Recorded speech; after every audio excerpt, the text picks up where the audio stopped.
In this video, I'm interviewing Jeff Proctor to discuss the 2024 Atlanta Classic Backgammon Tournament. Thank you for joining me. I hope you enjoy this video. Please like and subscribe, and you'll be notified every time I upload a new video. Please let me know what you think in the comments below and what you'd like to say in future videos so I can work on that. My book, Backgammon, Backgame Strategies, is available. There's a link in the description to where you can get it. And if you're interested in lessons, please contact me via email. My email address is in the description. Again, in this video, it's my pleasure to have my friend Jeff Proctor, director of the Atlanta Classic. Thank you for joining me and welcome. Thanks, Alex. I appreciate what you're doing. My pleasure. It's a pleasure to have you. How are you doing today? Doing fine. Another lovely day in Georgia. In Georgia. You said you're outside of Atlanta, right? Correct. I'm probably about 30 miles north of Marietta, which Okay. is a suburb of Atlanta. Okay. Very good. So we're going to talk about the upcoming tournament. I know you were mentioning to me you hadn't done this a lot, but you recently started running the tournament. How did you get into backgammon initially? Well, like most people, I started playing in college back in probably 1973 to 1978. I worked in the bowling alley at the student center. There was a lot of downtime on the weeknights, and a friend came in, brought a backgammon board, and he said, "You want to play backgammon?" I said, "Yeah, but I don't know how to play." So he taught me how to play, and he won every game, which I'm not sure he taught me the right way to play, but he taught me to play, and that was my initial learning. Yeah. And then along about 2005, I started playing online again. And I played in a group called Eliters. And then I joined Tara Mendocino's group that she had online then called Ace Point Backgammon. Wow. And they originally played over at Yahoo. But she had then some of the best players that played at that site. You know, that's initially how it got started and everything. I played my first live backgammon match at the Atlanta Northside Backgammon Club in 2018. And like we spoke before, somehow Larry Taylor, who was a lot of people that's going to listen to this interview knew him. He's deceased now. But he was one of the greatest salesmen in the world because he talked me into taking over the organization of the what was then called the Atlanta Spring Classic. And the first year, I got it 1 month before the tournament started. And we ended up having 63 people there. And Jeb Horton was actually the tournament director, and I was just the organizer and helper. So that's where it all started. Yeah, that's fantastic. I know Jeb, he runs an outstanding tournament and he's devoted a lot of time and energy to backgammon. And now you've been doing it since 2018, and now the 2024 tournament, the date is going to be the end of February and beginning of March, the 29th of February through March 3rd. And this year it's a leap year, so there will be a 29th day in February. Correct. And it's, you know, a little side note about the getting into the organization and everything. When I found out the following year I was going to be doing it all by myself, I called Tara, who at that time, she and I were working together as or I was actually working for her doing the online tournaments for the USBGF.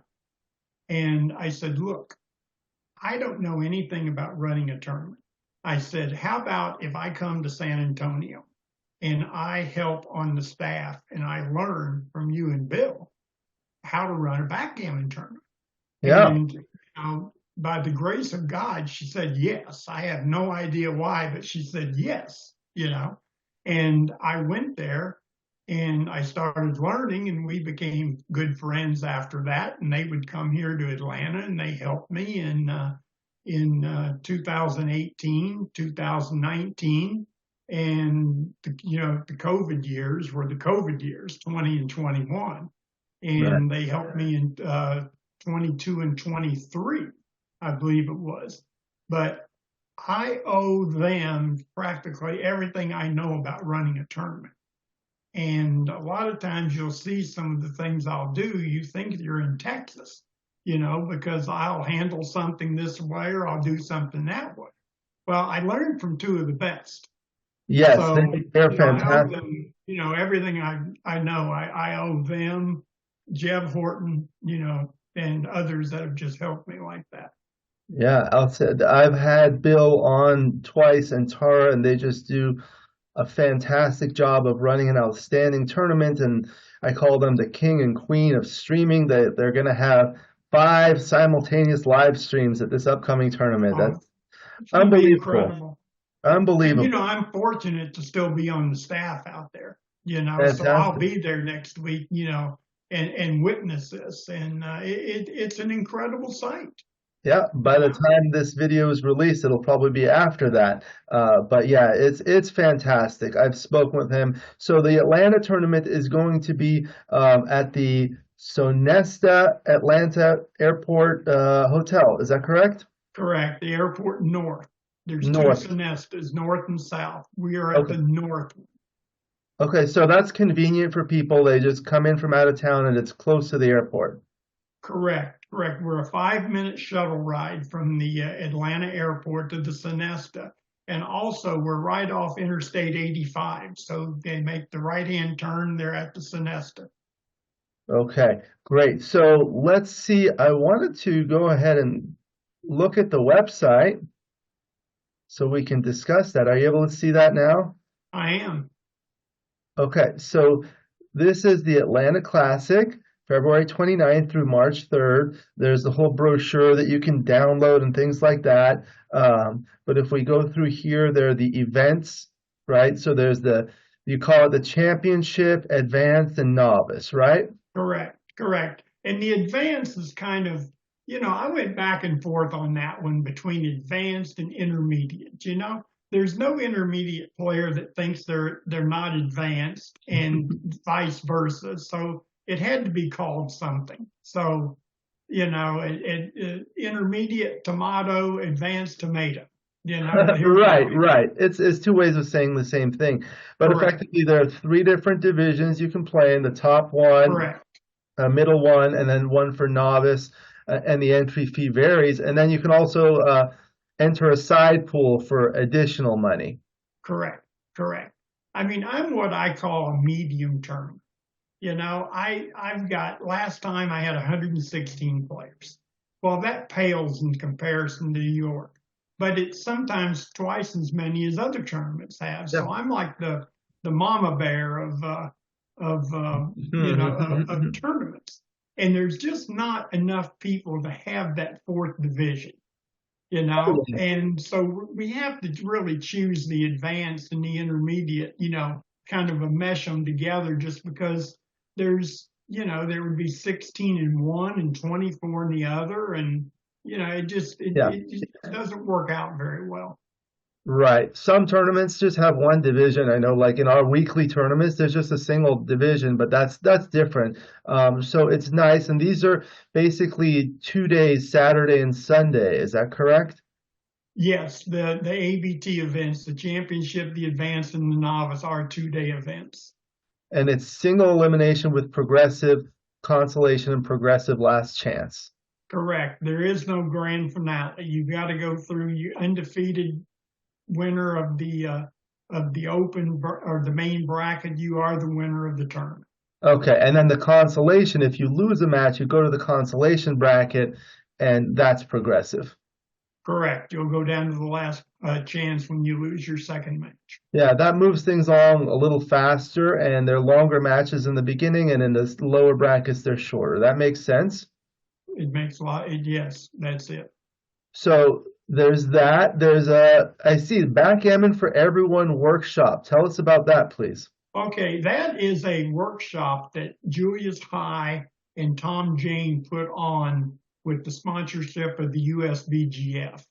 And what that'll be is, I believe it starts at 9:30 each day. And I think it runs, I'm not really I'm not really certain, but I think it runs all day on Saturday and a half a day on Sunday. But if you don't know anything about backgammon or very little, that is a pretty intense seminar that they do. That you will learn all the nomenclature, the opening moves, the bear off, everything else, so that you can become more skilled at the game. This is an outstanding thing that I feel may be unique to your tournament. A lot of the tournaments don't have this, and it's a great way to bring new players into the game, isn't it? Correct, correct. And I believe Ed Corey, who's on the staff with me, worked with me here at this tournament. I think he said they've already had like 6 people sign up for the novice workshop. That's fantastic. It is good, very good. Good, good.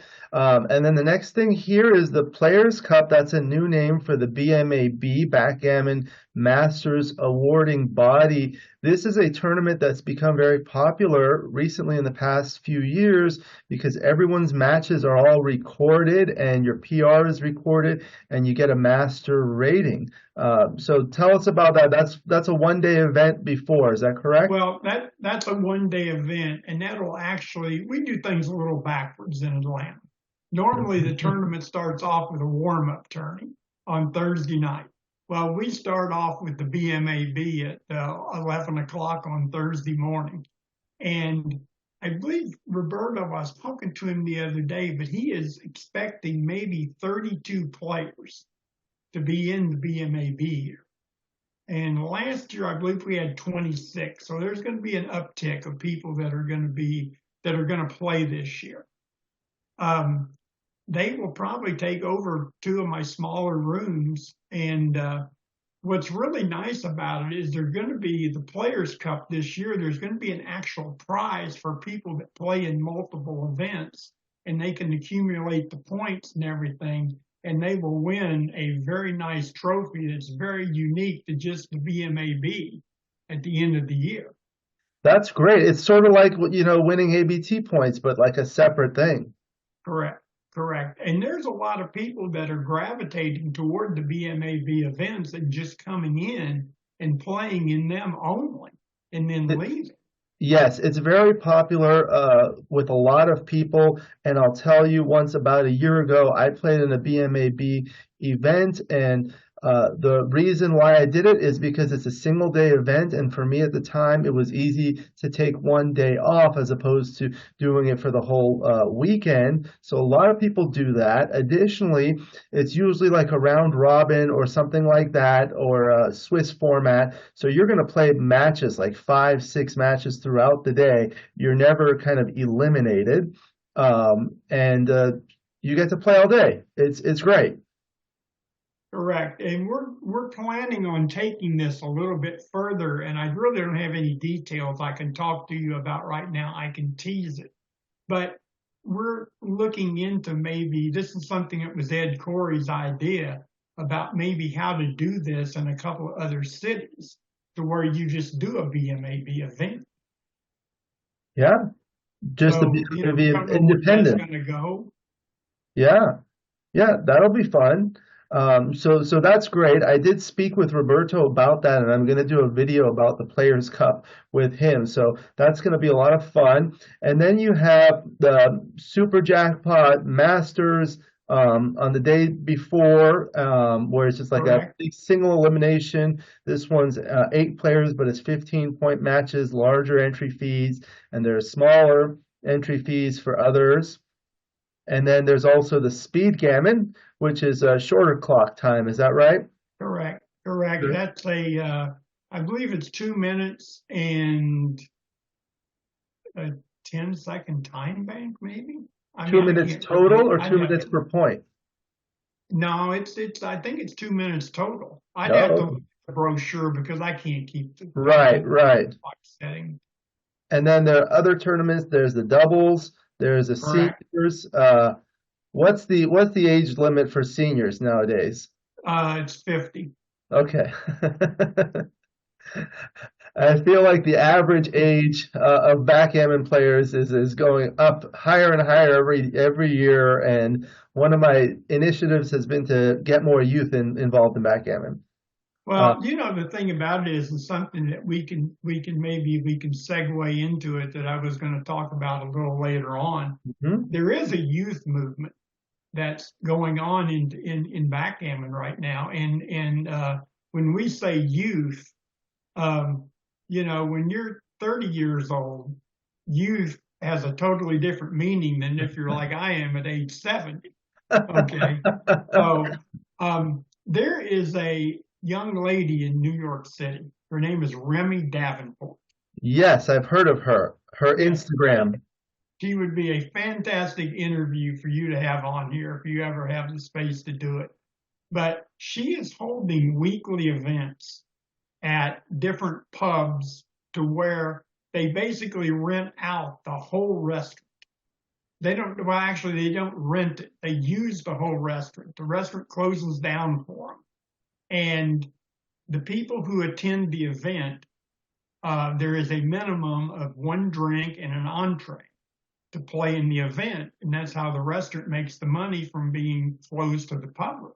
But she has lately been getting anywhere between 150 and 225 players at Wow. these events. There's no entry fee. Um, I mean, sometimes the rules in the play are like the Wild West. They're just, a real strict tournament director might look at maybe somebody cocking one of the dice, and instead of re-rolling the whole roll, they pick that one up and they roll it and use the other die and everything else. But these people, it's a social setting. They're having fun. All of them are not going to go on to play in ABT events. But if 10% of them, 20% of them, want to get better and they go on to play an ABT event, that's where a lot of our growth is going to come from, because we've had all kinds of problems in the last 10 years, probably trying to figure out how are we going to sustain backgammon. We don't have the young people learning to play. Right, right. In many cultures, like when I grew up, we just played it. Every week I would go to, family's house and everyone would just play. There's not a tournament, there's not money. It's just play to have fun. And that's very popular in a lot of other areas in the world, in the Middle East, other countries like Denmark and Japan. In the United States, that's not the case. And these are outstanding ways to do that. I've had a number of youth on my channel playing matches as part of my initiative. I'm also trying to promote the another underrepresented demographic in women to play. So I'm doing that too. So all of these things are fantastic. In terms of the other events, there's some other events. There's a small registration fee, and then this is how they can register. They go through this, and you have some of the sponsors. Do you want to talk about some of your sponsors and recognize? Sure. I mean, this is successful because a lot of people that you're seeing on here. I mean, Gammoner throughout the years has always provided the boards for the streaming. Backgammon, I mean, I owe a lot to her just for all the graphics and just the different things that she does for me in the background. Maybe talking me down from the top of the building once in a while, just different things like that. And then, Ace Point Backgammon and the Texas Backgammon Championships, once again, if I ever have a question or anything, I can call on Bill. He'll answer it, freely. Always has been there to help me and everything else. And with everything they've done, I've always just listed them as a sponsor because sometimes sponsorships go a lot further than just money. Right. Knowledge is power. Knowledge can cost you a lot of money. As you told me, you went to college at Vanderbilt University, so you know full well what education can cost. So, this is just some of the things that they do. I was fortunate to have a scholarship during that time, but it is, and I've played on the Backgammon boards. They're just beautiful. I know Ace Point is the U.S. distributor for the Backgammon, and Gammoners are beautiful boards. I mean, like that's if I wanted to get one board, that's the next board I want to get because I have a wooden board, but I really want like a lighter weight one, and the Gammoners are just like beautiful, great quality. They're hard to get because they're made in Germany, so it takes a long time, right? Well, right now, I mean, I don't know how many boards he has on order. Like during the pandemic, we had, I think, something like 85 boards that were on order. And Wow. and now I think we're down to like maybe 40 or something. But he can make about 5 boards a month because he Wow. makes them. I mean, they're all handcrafted. We do not stock any boards whatsoever. So you call us up, you tell us your colors, everything else, and then we put it together. So, and you are you the U.S. distributor for the Gammoner boards? Well, I mean, that's kind of a misnomer because Okay. I help him do his social media and his web page and everything else. And then I do answer questions and everything else. But then after that, I turn the business part of it over to him for people to wire the money to him. And he promises the delivery. And I Right. guess I just have the fun part. Yeah, it's beautiful. I think like one of the ones I saw is there are different sizes. I saw one that's like the smallest size that's great for travel. What is that called? Club size or what is Called that? the club size, and it's probably about 20. It's a little bit more than 20 inches from player to player, but it's Yeah. a perfect size, and that's my favorite size board. It's actually perfect because it has the high quality. I mean, if no one's ever played on those, you'll see just like the surface, how the checkers look, how they feel, how it glides, the sound of the board, but also the size of it is compact, but not too compact with the appropriate size checkers that Correct. makes it so easy to travel with. I mean, if I want to travel with my board, I have a wooden board, it's like 20 pounds. It's Right. impossible. I mean, I take it to the local tournaments, put it in my car, but if you're going to fly somewhere, that is a really nice board to play on. Well, I think with shipping and everything, you're talking probably about 6.5 kilos, maybe, including all the packaging.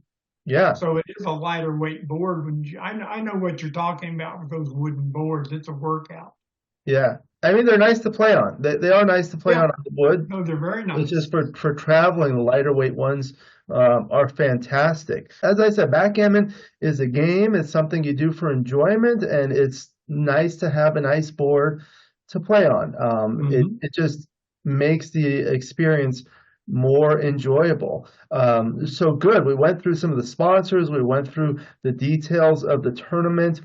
What else? What are the things that you feel make this tournament unique? Why should people come to this tournament? Well, I have always tried to hold people expenses down. And I've always equated a backgammon tournament to going to the racetrack. Okay. By the time you sit in your seat and you bet on your first horse, you're $50 down from parking, buying the program, paying admission, and everything else. Same way with the backgammon tournament. You fly there, you've got your hotel room, you've got your food, you've got your entry fees and everything else. It's a lot of money. So what I've tried to do is hold everything down. We've got a very low registration fee. It's $30 plus the $10 USBGF fee that they charges per player. So that's $40, one of the lowest of any of the tournaments in the United States. Our entry fees are $150 for the advanced and $300 from the championship. And the Masters are 500. The limited jackpot is 250. The only thing that's probably a little bit extravagant maybe is the super jackpot, and that's the guys that want to play for the higher stakes and stuff. So we've tried to hold the entry fees down. We've tried to hold the registration fees down. We've tried to negotiate better with the hotel and everything else. I've been there 3 years now at the same hotel, 3 or 4 years, I can't remember. But they work very well with me. They understand the problems and everything that we're trying to hold things down, and they've been very cooperative about it. Also, I try to operate with a little bit of a more, I guess you could say, just a smaller staff.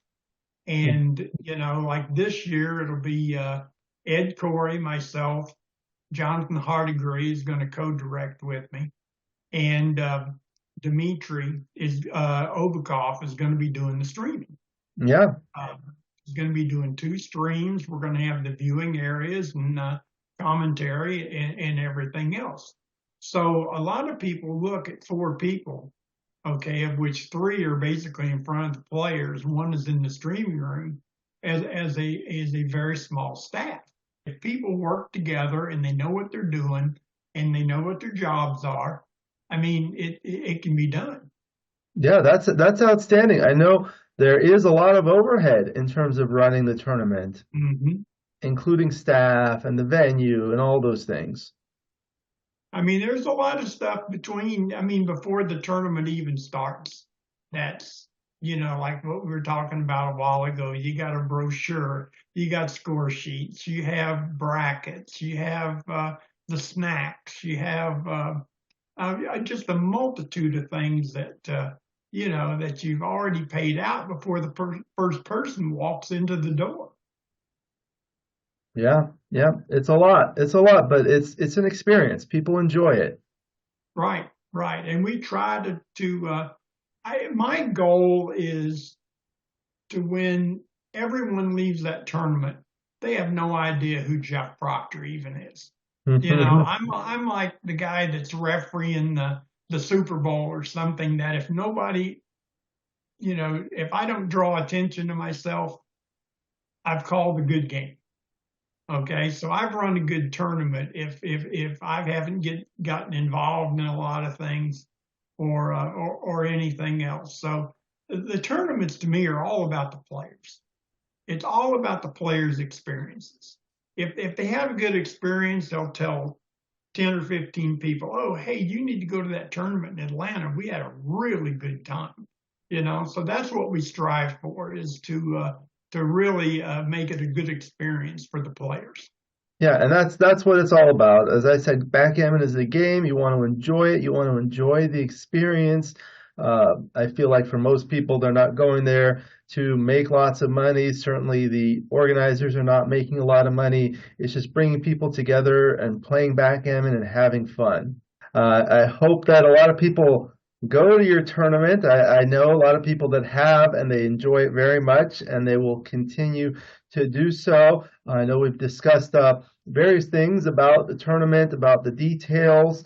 I know you wanted to, I guess we mentioned a little bit about the growth of backgammon, and you had mentioned that. Was there anything else you would like to say about that topic? Well, one of the biggest things that, besides the youth movement that's going on with Remy's tournaments up in New York, and by the way, I didn't mention a while ago, February 25th, right before my tournament, she's doing a 2-day tournament up there. I mean, a sort of formal 2-day backgammon tournament, complete with brackets and entry fees and everything else.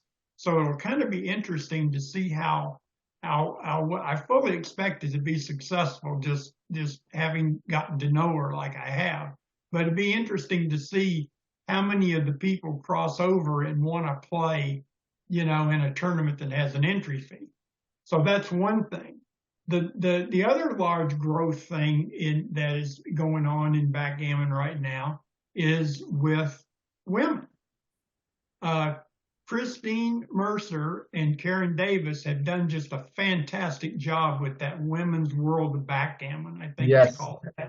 I mean, they've changed their name a couple of times, but I think they've settled on Women's World of Backgammon. But part of the thing that they're doing, and I'm very proud to have been, Atlanta has been chosen to do this, but 4 tournaments have been chosen to be a part of the Women's World of Backgammon in the BMAB. And what they're going to do, it's going to be Michigan, It's going to be Denver. It's going to be my tournament in Atlanta. And it's going to be one other tournament that they haven't determined who the tournament's going to be yet. But they're giving out a crystal bowl to the woman who finishes the highest number of points in the BMAB. So each person at each of those tournaments will get a crystal bowl. And then they're also giving out, some other crystal prizes to the people who play in like the most events, I think, accumulate the points and everything else. So they've gone from tournaments in the United States have gone to where now eight tournaments have specifically women events. That's and fantastic. The number of players, I had it written down here because I can't remember anything anymore. But of the women playing in those women events have gone from 36 to 127. Wow. Okay. And there were 37 women that played in BMAB events last year. So that's definitely another big growth area. That's fantastic. That's great. I think it's great to just get as many people involved and playing as possible. So thank you for all of your efforts with that, as well as, of course, the Atlanta Classic Backgammon Tournament. We've discussed a lot of different things about the tournament. Looking forward to it. I hope people can attend. Was there anything else you wanted to discuss about the tournament or anything else before we conclude? Well, probably, one of the things too that often gets overlooked, if you come here and you bring your family, there's tons of stuff to do in Atlanta. Yes, what can they do? Well, you're 5 minutes away from the airport where there's a MARTA station. So for $2.50, you can get downtown, right to the CNN Center, Centennial Olympic Park, the World of Coca-Cola, the National Civil Rights Museum, the National College Football Hall of Fame. Maybe the Hawks will even be playing that weekend, and there's always plenty of tickets for the Hawks. So it's not like there'll be a sellout or anything. And, the birthplace and library of Martin Luther King Jr. is very close to all the things that I just mentioned downtown. Sounds like there's a lot to do for people.